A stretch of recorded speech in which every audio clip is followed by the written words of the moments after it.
யுத்தம், வறுமையால் இலங்கையிலிருந்து இந்தியா வந்த அகதிகளுக்கு புது சிக்கல் எழுந்துள்ளது. மீண்டும் இலங்கைக்கு செல்ல வேண்டும் என பிறப்பிக்கப்பட்ட நோட்டீஸ் பலரின் கனவுகள், நம்பிக்கையை தகர்த்துள்ளன. தனது மனைவி, குழந்தைகளுடன் வசித்து வரும் இவர்தான் பாலசுப்ரமணியன். இலங்கை தமிழரான இவர் 1990களின் போது நடந்த உள்நாட்டுப் போரால் பாதிக்கப்பட்டு தமிழகத்திற்கு வருகை தந்து அரசின் அனுமதியுடன் நாமக்கல் மாவட்டம் பரமத்தி வேலூரில் உள்ள அகதிகள் முகாமில் தங்கியுள்ளார். தன்னை போன்ற அகதியாக வந்த நாகநந்தினியை திருமணம் செய்த பாலசுப்ரமணியனுக்கு 3 குழந்தைகள் உள்ளனர். 2010ஆம் ஆண்டில் இலங்கையில் உள்ள தனது உறவினரின் மருத்துவ சிகிச்சைக்காக அங்கு சென்றவர் மீண்டும் சுற்றுலா விசா மூலம் இந்தியா திரும்பியுள்ளார். இந்நிலையில்தான் பாலசுப்ரமணியனுக்கு இந்திய குடியுரிமை அதிகாரிகள் அளித்த நோட்டீஸ் அவரது குடும்பத்தை அதிர்ச்சியில் ஆழ்த்தியுள்ளது. இலங்கையிலிருந்து வந்தபோது பெறப்பட்ட சுற்றுலா விசா காலாவதியாகிவிட்டதாகவும் உரிய அனுமதியுடன் தங்கியிருப்பதால் உடனடியாக நாட்டை விட்டு வெளியேற பாலசுப்ரமணியனுக்கு உத்தரவிடப்பட்டுள்ளது. தங்களது சொந்த பந்தம் என யாரும் இலங்கையில் இல்லாத நிலையில் தான் அங்கு சென்றால் என்ன செய்வது என தெரியவில்லை என்று தனது வேதனையை பகிர்ந்தார் பாலசுப்ரமணியன். பாஸ்போர்ட்ல போன என்னைய நீங்க வெளியேறணும்னு சொல்றாங்க சார். இப்போ ஆனா என் குடும்பம், என் பிள்ளைங்க எல்லாமே இங்கதான் இருந்தாங்க. எல்லாரோடையும் நான் இருந்தேன் சார்.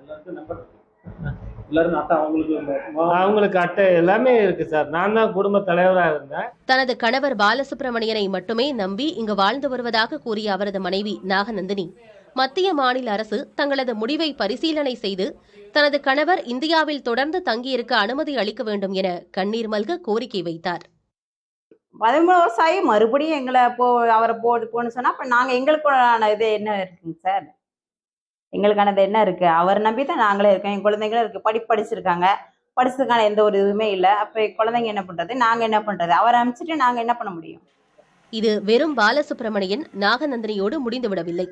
தமிழகத்தில் பல்வேறு மாவட்டங்களில் இருக்கும் இலங்கை அகதிகள் முகாமில் வசிக்கும் பலருக்கும் நோட்டீஸ் அனுப்பப்பட்டுள்ளது. பல ஆண்டுகளாக இந்தியாவில் வசித்து வந்த தங்களை போன்றோர் இலங்கைக்கு சென்றுவிட்டு மீண்டும் இந்தியா வந்து சிக்கலாகி இருப்பதாக வேதனையுடன் தெரிவிக்கின்றனர் இலங்கை அகதிகள்.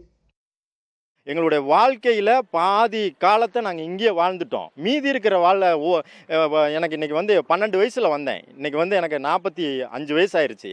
12 வயசில் 40 முழு வாழ்க்கையே நான் இங்கே தான் வாழ்ந்திருக்கேன். நான் எப்படி சார் போக முடியும்? அது என்னுடைய மனைவி பிள்ளைகளை விட்டுட்டு நான் எப்படி சார் போக முடியும்?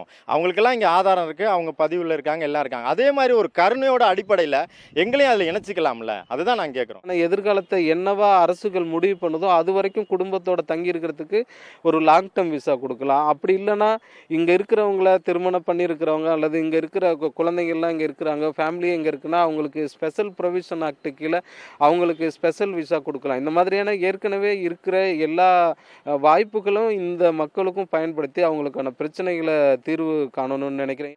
இந்திய அரசமைப்பு சட்டத்தில் அகதிகளுக்கென சில விதிமுறைகளின்படி இருக்கும் சலுகைகளை கருணையோடு செயல்படுத்த வேண்டும் என இலங்கை அகதிகள் கோரிக்கை விடுத்துள்ளனர்.